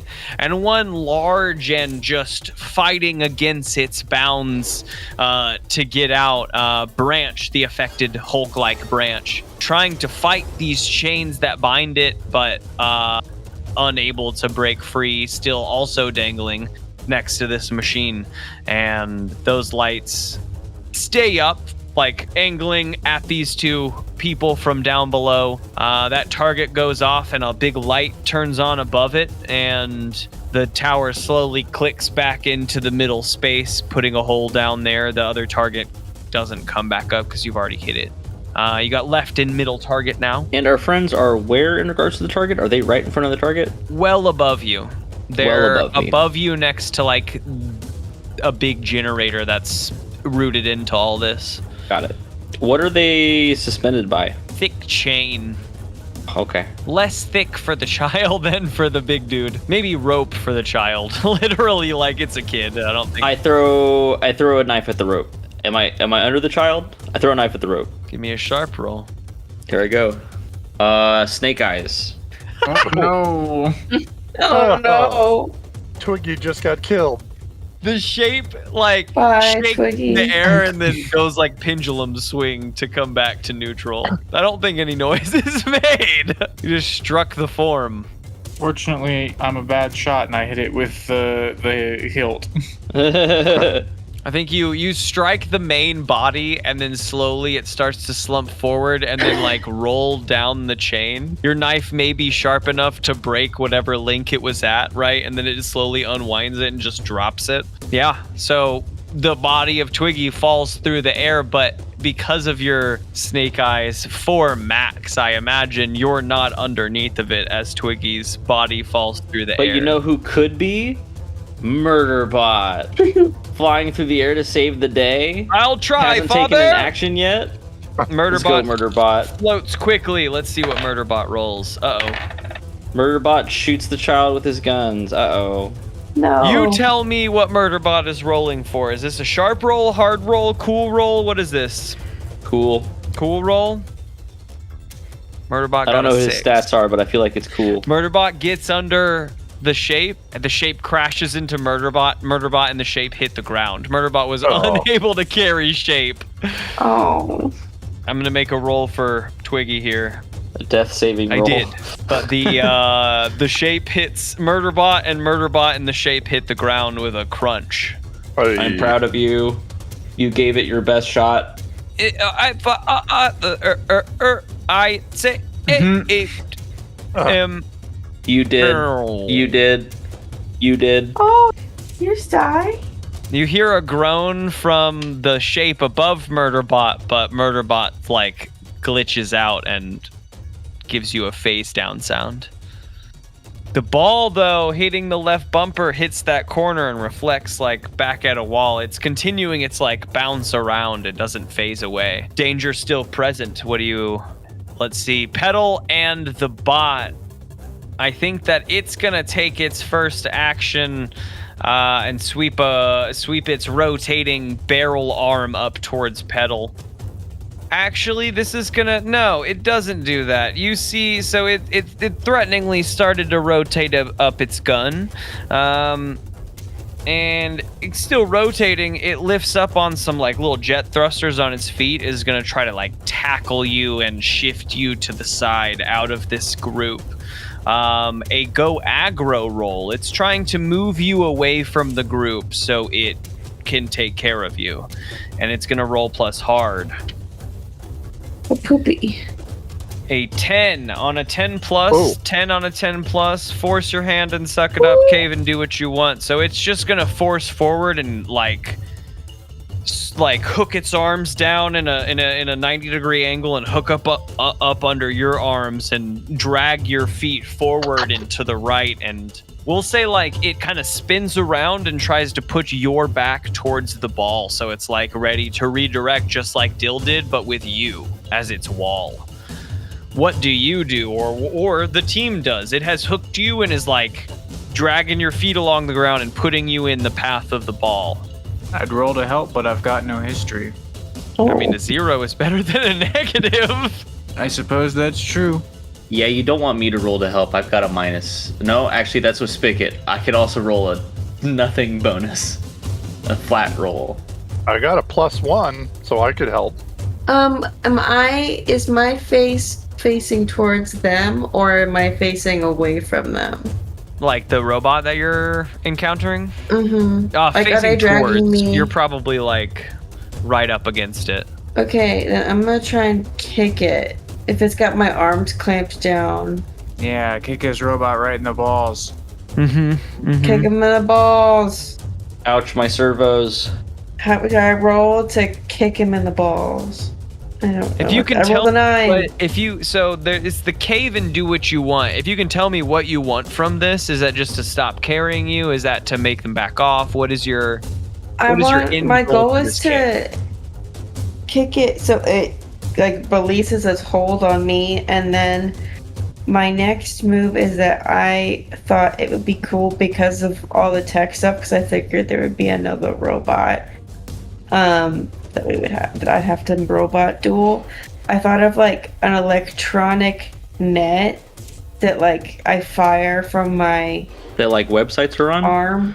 Yeah, like I throw a computer at them. Clank. No, that like electrified net that could like fry the other robot. And I rolled I don't know what the plus is, but I rolled a 9. I don't know what. It's gonna be pluses plus are to hard, or kick. no? It's gonna be plus your power. Plus power, plus 2. Okay, 11. 11. So it picks you up and tries to like put your back towards this ball, but you're able to swipe your arms like windmill down and around to break their hold on you, right? Does it have balls? If it's 11, can I get in the balls? You kick it where its balls would be. It's a robot. Hell Who builds yeah. balls on a robot? But you kick it, where its balls would be. You hear some grinding. Hell yeah. Deham blushes. Apocalypse perverts. That's true. It's like truck nuts, but they built testicles onto the robot. It's the worst truck nuts ever. Bot balls is what they call them. Right, and it's bot balls. The bot struggles and grasps at where its testicles should be and drops to one knee briefly. But the big bit is that you've done so in front of the ball. And as it's like struggling, it gets struck in the back by the ball, and it changes its trajectory a bit, bouncing now a little bit more wildly. It directs back at the middle hole, but the tower being there now is just a hole, and the ball, will say, slides right into the tower, and you can see it form back up at the top like they're ready to fire it, angling now down, or like at the direction of the party. The bot, though, struggles a bit in this striking, and some of its servos are whirring and sparking out, and you can see the digital screen flashing in and out. Now when you see the digital screen flash out for just a second, you see the shadow of like a humanoid figure in this green liquid, like floating up and down in the green liquid before the screen comes back on. Then the robot tries to push itself to its feet. You raise your arm and fire the net, and it envelops the robot and shocks it a bit, and it seems to be struggling to get up to its feet. I should give it a withstand roll. That's what I mean. It's struggling to get up to its feet. You can see the electricity and I think the way the skeleton would be seen in a cartoon when it's a person shocked. You see the Yeah, whoever's in there, I'm and sorry. shit. See a small You're skeleton indoors You're of the cooked in a robot. can of tuna. Mhm. But they're trying Smells to like make meat. their way to their force the robot to force them to their feet. And the tower Oh, facing a man. ball down at your team. How do we position? What do we do before the next volley is fired? I'm just gonna get out of the trajectory if the robot looks like it's incapacitated for a bit. Should all stand directly in front of the targets. Yeah. Yeah, I mean, there's only 2 targets left, so I think Dham is going to run off to a target, not checking on the safety and well-being. Come fire the ball right at the targets. I mean, at us. I'm not going to check on the well-being of the child. Roll my to child. Nice. The kid made one moan and makes no more noises. The the team runs and splits up and jumps in front of the targets like, come on, get me. So, can we send Pollen to get the kid? If she doesn't want to go get him, then Spigot would go get the kid to get him out of the way. I think that's a great point. I think Pollen would be all over Twiggy, running over and trying to scoop him up and get him to a safe corner of the field. I imagine she scoops him up and tries to hide behind Dill, who seems like the mobile wall, right? Yeah. Yeah. Dill pays no heed to this. As you turn, just examining, she's trying to stay behind you. Petal dodges kind of out of the way to a safe place of the field, and Spigot, Dham, and Dill all shore up in front of the 2 targets, fire at me if you're gonna fire. The turret above you folks having to fire and bounce it, bank it off the back wall in order to hit one of these targets anyway, is holding its fire. And you see the wizard above you scowl and tisk and says, I'm gonna need help from the crowd. We're gonna need to pull them back onto the field. And a few of the more fanatical crowd members start to jump down off of their riser barriers and into the opposing side of the field, close in on you folks. There's probably 8 of them closing in, 4 on each of these groups. These guys don't know anything about upgraded knives. I pull out a handgun from my chest cavity, and I'm akimbo, knives throwing out of one hand, pistol being shot in the other hand. God. Yeah, I think between him Oh my and goodness. the Gatling gun on Petal's robot, I think we're probably fine. Mm-hmm. It's a 9 Mhm. for me. I punched the target just to see what happens. Give me a hard roll. 7. You feel a I jolt do through your level up. system as you connect with it. With a 7, you level up? Oh, on the hard roll experience. You feel a jolt through your system. It shocks like you grabbed an outlet. You feel a good sharp shock to your fingers, the knuckles that connect with it. Taking 1 through armor, nothing else occurs. Lights don't go off and all that. Spigot's going to draw his shotgun, but he's going to wait until they get close before he fires. Petal? Yeah, I mean, I think I'm also gonna. I don't think I want to start just shooting. You don't? I mean, I No, guess. I'm asking. I just want to make sure.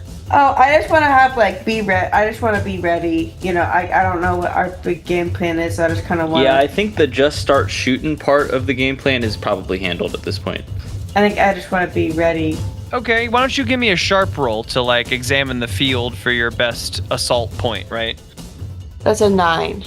Ooh, +3 to sharp. Thank goodness. You stand back and watch as your allies start firing knives and guns into the crowd that's jumping off of their barriers, starting to rush for you, just trying to force your team away from the targets so that the wizard can seemingly target you guys better with the ball. Pollen isn't so much of a help as she's trying to carry Twiggy now, right? She's just trying to keep him off the ground and behind Dill wherever the safest part is. This is the only moving barrier in the room. This robot is starting to struggle against the restraints of this electric net and like stretch it out, trying to break through. In this moment that you're like watching this occur, I think you get some inklings on this robot.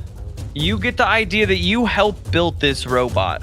With all you've seen, there's someone piloting this robot, though you're not sure how directly because they're in a vat of liquid right now. Like whatever's inside that robot is liquid and there's someone in there. So they're piloting it, but are they doing it directly or indirectly? You're not sure. But this feels like prototype to the bot you're in now. The bot you're in now a lot more mobile, a lot more quick on its feet, I think. This one's sort of prototypey.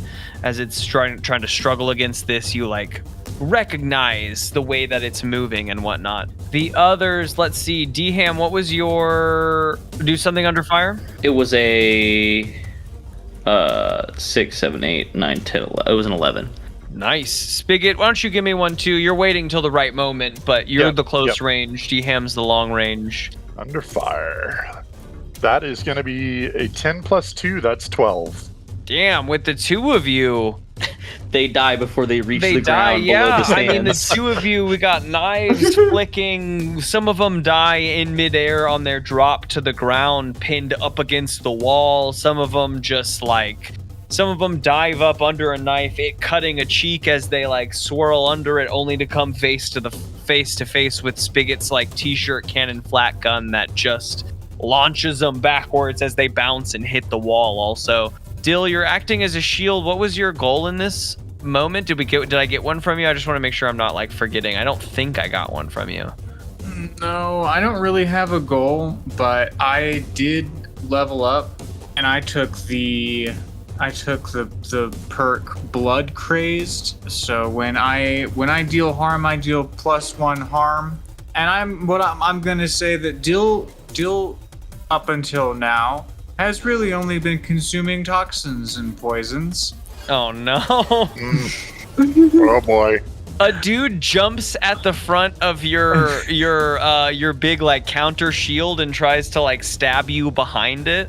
Are we talking? What do you do? Like he's like dangling over top of the shield. Yeah, he's like holding onto your arm. Wait, no, because you have back braces. He's like found a grip in the front of the shield, and he's trying to swing his arm around behind to stab you holding the shield. Just for the sake of the moment, we're gonna say that my other arm is busy doing something. So I'm just gonna like bring the shield down so that he's within bite range, and then take a bite out of him. Oh man! Take a big bite. You fill your whole gullet Jesus with this Christ. dude's nasty I imagine blood. he goes from like, yeah, come here, to like, oh No, no, let me out. Let me behind the shield. Keep the shield here. My fanaticism That's only goes scary. so far. I am now afraid. I don't like this. Give me a sucker someone. We never got to roll it. This dude is unsuspecting and helpless to this attack because he thinks he has the upper hand entirely. Like you're just in defense mode. No way you could bite his arm off. You know what? Because this seems like a thing that I'm just gonna do, and it's just gonna happen, and it'll be horrible. I'm gonna roll plus hot. Oh god! But why? You get the man's arm in your mouth and you go, There's the other thing that hot is like it's seduce or manipulate. I think intimidate falls under that purview as well. No, it doesn't. I think intimidate does fall under hot. It's all of the charisma base that we would think about D&D being, I think, is the hot roll. Okay, well, I guess the reason that I'm gonna give is, it's clear off if you don't want to be like this guy. Sure. The others won't come near this shield. And that's a 9. And that's a 9. This dude falls to the ground. You spit the arm out, drinking in what blood passes, becoming, I imagine, blood crazed. But realizing that it's just a poison as any. Poison is such a loosely defined term to someone who consumes them. who knows? I imagine at some point, even if you can consume it, there would be some things you would maybe just imagine are poison, because they didn't give you the nasty feeling that food normally gives you. But maybe if we think about blood, like Spicket could ingest it without being poisoned. And so maybe this becomes a loose like barrier in this moment where we realize that we can actually drink more than just poisons, but who knows? I think Dill just hungry. Dill just hungry as you consume flesh, bone, and some blood in this bite. And the dude falls to the floor. I think Screaming. You get that the dude is down at your feet, just like clutching what lump of an arm remains and rolling back and forth. And the three dudes behind them, with their pipes in hand or guns drawn, facing your shield, are like spread out, backing up just a little bit, creating a little circle around you because they don't want to get in and get bit either. You've created this like pocket of uncertainty around you. On the other one, I've just sort of imagined Spicket and D-Ham together on this one, since Petal's coming in from the back against the robot. And there's, 4 or so dudes like closing in around you guys. D-Ham has been launching knives beautifully, hitting in the head as like 2 or 3 get close in behind and under D-Ham's knives. Spigget's gun is there to just meet their faces and blast them backwards. They send tumbling. Though the crowd doesn't seem like satiated, more of them are jumping down in, just trying to get you folks off of the bumpers. The pinball is fired. It careens through the air and smashes a dude into the wall as it hits the back wall and rebounds off, moving through some of the crowd that has jumped down. The wizard laughing and chuckling like with glee at all of the chaos happening beneath. You can tell that this is the game he's after. It's not necessarily defeat those who are challenging him, but it's the chaos that he can cause in his games, and the fact that these people are just willing to dive in. He's like getting off on from up there. You can see him projected onto the sky with that like weird sense of ecstasy on his face as he's loving this. Petal, you can see the robot regaining its feet, breaking free of the tethers of this electric net. What do you do? Pull out the second but stronger electric net. The first net was a tester, the second one. The first one was the prototype. This is the full result. I'm just gonna shoot the ever-loving fuck out of it, I guess. Hell yeah. Do I only have the 50 night, the just continuous? Yes, that was your weapon. That is just your weapon of choice. You just have this like continuous 50 caliber that you can blast it with. Is there like a weak point I'm noticing that like I could focus on? Or? Give me an open your brain roll. I think like I said, you recognize this. Like this seems like prototype to the one that you're driving now, even though the one you're driving is like scrap built. You can see the design. That's another 9. Another 9. The cockpit seems to be the weakest point. It is really well shielded on all these points. It's shielded on the cockpit, but you notice that like as you've struck the cockpit, it has taken the most like it glitches, that screen leaves, you've gotten some info on what's in it. That point, like if you can get past the shielding with some focused fire, that would be its focal point, right? There's a driver in there that you can target. Then, sorry, whoever's in there, they're getting shot. So I'm just gonna shoot right for that weak point in the cockpit. Do something under fire. It's trying to get up. You're trying to put it down. Whoa, that's a 12. Wow. As it's trying to get up, you unleash this 50 cal, just fire after fire. The loud echoing of these shots fill the room, and the first few shots like hit it and send it back onto its like 1 foot, 1 knee, right? And then you blast through whatever shielding there, and you see the glass kind of crack and shatter in one area, and some green liquids start to pour out, and then you shoot it down in the lower portion, and it shatters down there. The digital screen just disappears, leaving this green, opaque, almost tank in it. Glass shattering and liquid pouring out of it, along with a body attached to some like tubes and then like long, I guess it's all tubing, connected to different parts of their body, their mouth, their like eyes. There's probably like a goggle set on, right? And a young, slender body just kind of falls out and tumbles to the floor. Still, at first, I think after a few moments, there's a little bit of like a shake there. They don't seem to be in a great position, but they do seem familiar. Oh. Is it root? That occurs, you have that thought, seeing the body, is this root, right? You know that it is in this moment. Oops. A lot of the vision around you guys starts to glitch and phase as the body of Root hits the ground and tumbles away from what tubing and whatnot connects its parts to the wider robot.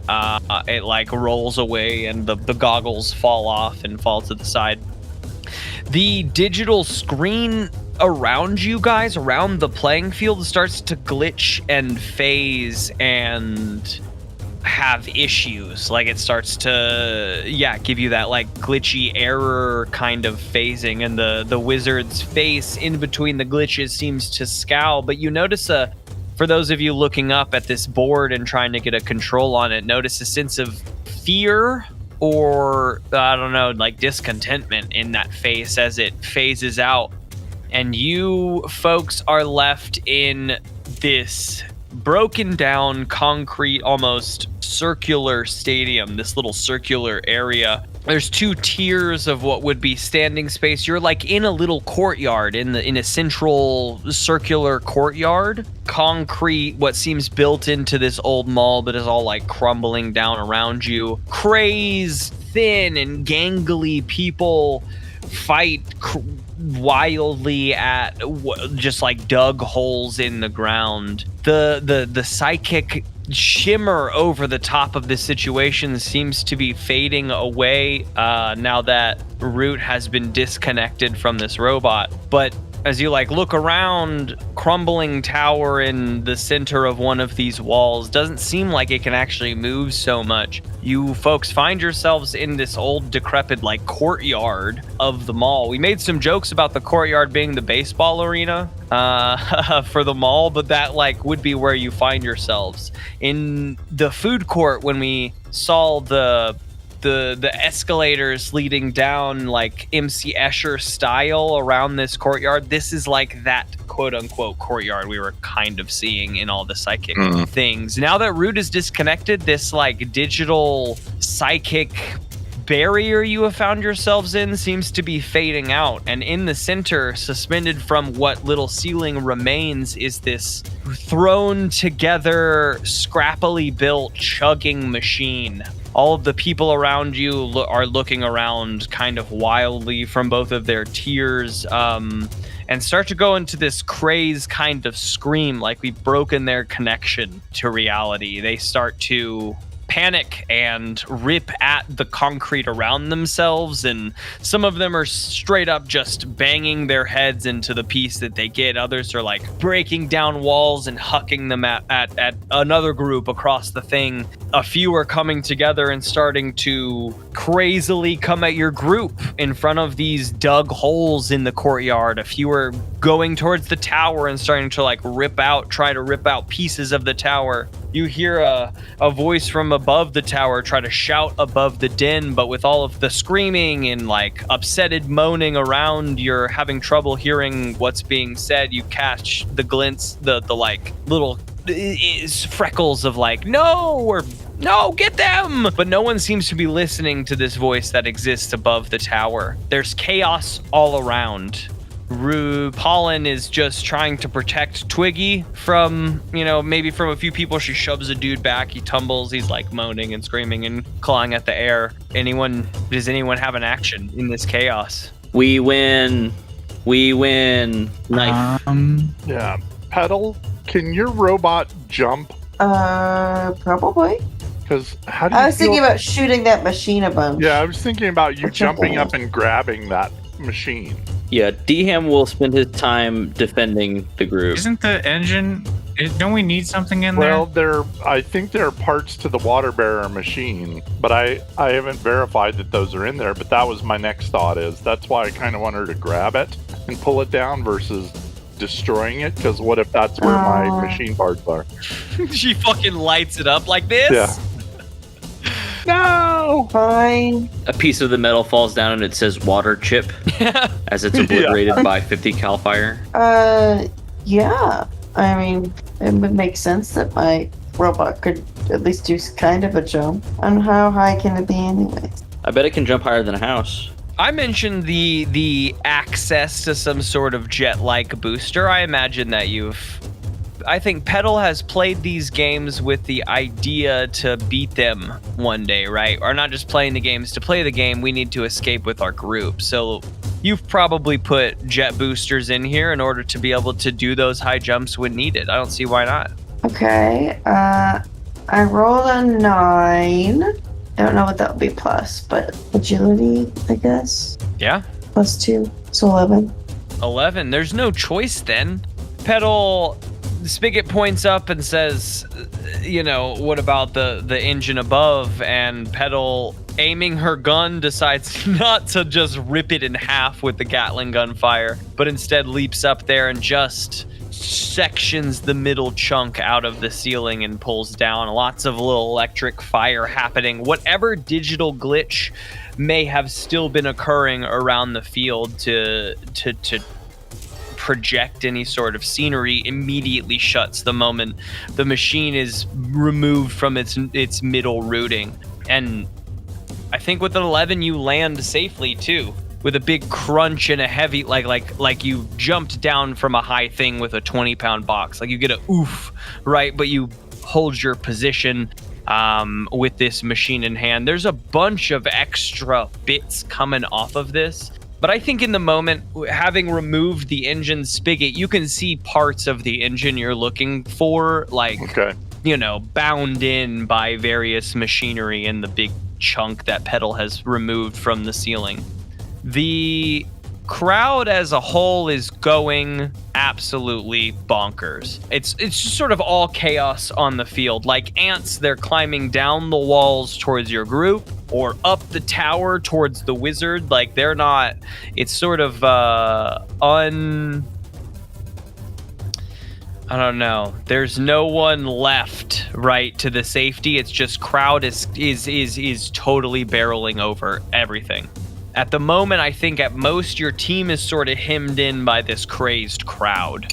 How do we... I know D-Ham said he was just fucking hurling knives into the crowd trying to keep them off. Is there a way that our group deals with this crowd encroaching?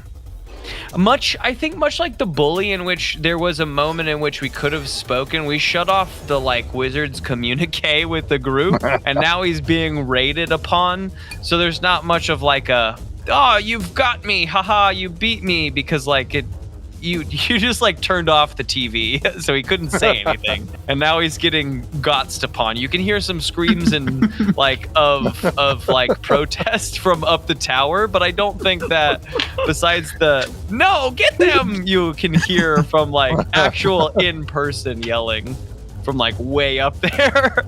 I mean, I guess the plan would be to sort of huddle up together. If Dill's still willing to hold up the counter to kind of protect us from the onslaught, and then as needed we can, thin the herd.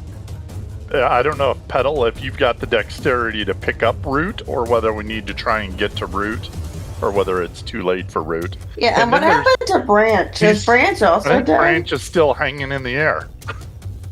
Yeah. Oh my god. Hanging all these characters. So you could put the engine down and then jump back up and get Branch. Yeah, I guess I need to get that guy. I got 2 members in my gang, man. Let's This maybe could just be the moment where you start over. No gang anymore. I guess I should jump up and grab Branch.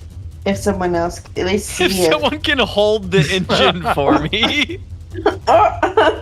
Or I might just see if Root is even alive, or if I definitely shot her up. Because that's a bummer if I did that. It's my bad. Yeah, I mean, I can take my counter and like try and plant it in the ground to make an actual wall for us to hide behind. It's gonna have a hole in it, but that's okay. It's a good shotgun hole. I can peek out and I don't think I'm the one to deal with medicine, so I guess I can hang out with the engine. So yeah, sort of last stand, you drop the counter into the ground and the team huddles around it, firing their shots off around as whatever crowd encroaches. Petal leaps up. Well, as I leap up, can I also use my arm and mow down a bunch of people? Of course you can. Of course you can. I think we're speaking narratively at this moment. Like, you are able to drop the engine right into Dill's care, right? I think Pollen probably jumps on pulling Root back behind. Root seems injured. Root is not unaffected by the battle that we've had. I think that there's probably like a bit of ragdoll going on as she is unconscious and probably bleeding a little bit here or there, but Pollen, grabs the body and drags it behind and doesn't stop as if, doesn't give you any notion that she's dead. So I imagine that because she's doing these actions, you get the sense of life. But you can't focus on that too much. You got to jump up, you grab Branch, you snap him from the chain. You're mowing down some of the crowd. The crowd's just crazed. They're not necessarily going after you folks with, focus. They're just tearing apart the situation. Pieces of brick and stone are hurling in. Parts of the walls are breaking down because they're just crazed at this moment. Knives are flying from D-Ham. The shotgun's going off as it's like tubes are replaced and their flak gun goes off. Dill holding the wall or hucking what pieces he can, protecting the people behind it. I'm dislocating jaws with my pool balls. Biting chunks out of people who get too close. Crack! Aiming at jaws only. Is it stopping people? Like, are they so crazed that they ignore? Are they running around with their jaw flapping around, or do they go down once they've taken? I think most of them go down. There's a few of them that when they go down, you can see their jaw just like hanging from the top of their head, that they're trying to like crawl towards you because they're still just like, they've been in this digital, dream craze for so long that they're just snapped out of it. I think they're in a mental shock at the moment. Yeah, you just took them out of the Matrix. Animal eyes, right? You didn't even tell them you were going to. I suppose that's true. We did take them out of the Matrix. Yeah, exactly. That's the vibe, right? Like just a total like loss of reality in the moment. Destroy seems to be like get all this excess out of my way and I will be safe again. Pool balls, crack, crack, crack, crack. And Petal lands behind the group, Branch in hand. He's struggling. You pull the chain off of him and let him go. He just goes wild in the crowd, grabbing dudes and hucking them into other dudes and using a dude as a weapon. Like, you get a sense of awareness from Branch, but he's changed a bit. Like, Branch is in there, but he's got this hulkness to him now, right? But your team is now hemmed in, like semicircle, backing up to this wall. You guys have your, knives and guns going off to create your semicircle of safety, but it's slowly like hemming in with the crowd. Can we end with the decab coming in? Can Petal punch a hole through the wall behind us? The decab can. Oh yeah, we've busted the shit. Yeah, we could get our vehicles back. And the decab is towing the Dill mobile. That's what I was thinking. You hear a go off as it crashes through the wall. The button finally works for decam as the decab crashes through the wall, door open, ready for him to hop in. I mean, that probably crashes in right behind you guys as that opens up an outlet for you. Of course, big enough for the robot, and we never made Pebble moves in this, but fucking who cares? Pebble was mowing down dudes as they come in. I say we book it. Does the decab have any transport for others, or is it's just you we've always talked about? No, the decab is just for me, but the decab was towing the Dill mobile. It crashes through the wall and the dickle just bounces up against the back and comes to a stop. And you guys get into the decab. I imagine the back held up by mech suit Petal just mowing down the crowd as your team slowly starts to make their way Can out. she grab the engine on the way out? I've got the engine.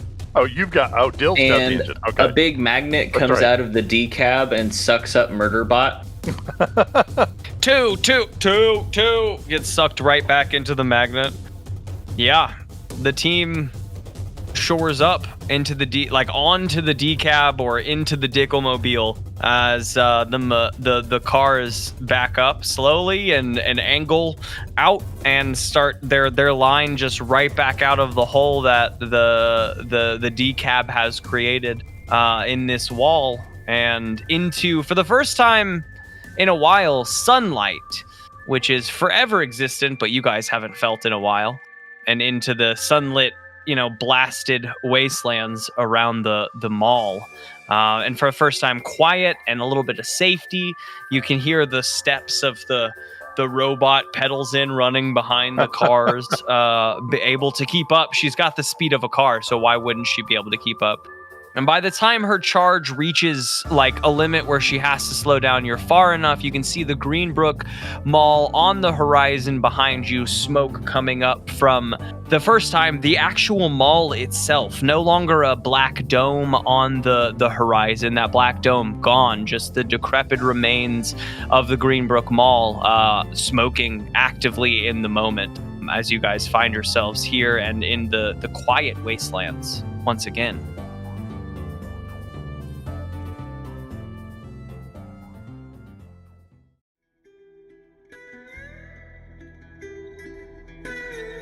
The heroes return victorious. Though time seems to have passed differently on the outside of the dome, the Tedvillians were expedient in their retrieval of the new water-bearer's engine. While the ailing engine no longer runs, the stores brought in by Fontaine have not been tapped, and with a little bit of work, the replacement is easily fitted to the pump house, and the flow of clean water is replenished.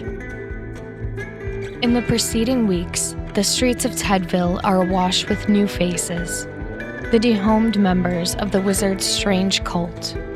While some have had their grasp on reality shattered completely, others return to their full faculties and become a part of the community.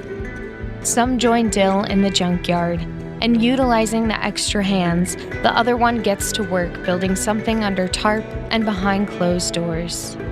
Adjusting the intake of poisons, the other one finds itself in control more and more, building kite-like contraptions for their junkyard boys to take to the skies and aid in the raiding outside of the city's walls. Spicket returns home with his head held high and dismisses Fontaine proudly. Through her judging gaze, he grants the members of his crew a water-bearer's token, making them an honorary part of his community. He is grateful for the excess of hands he finds around the temple as Petal and the Blunt Brotherhood join his team. In between the large load of work to produce the water, her crew works in earnest to help fortify and improve the town from within. Its walls sturdier, its citizens safer. Deham immediately quits Deluca's Chophouse and disappears into the wasteland with his now stolen vehicle.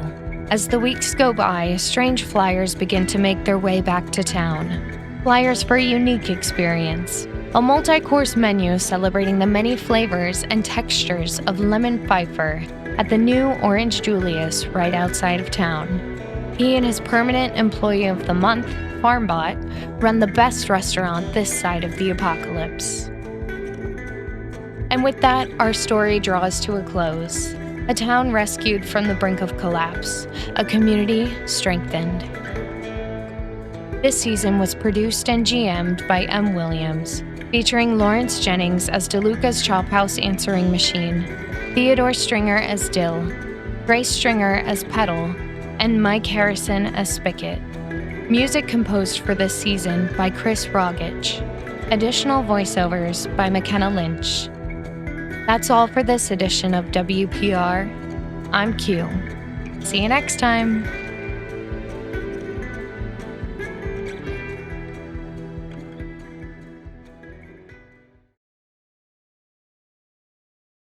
I like monkeys. I won't say that I love I have chimps. I don't Well, think I'm I gonna don't go like so chimps. far as say that I hate chimps.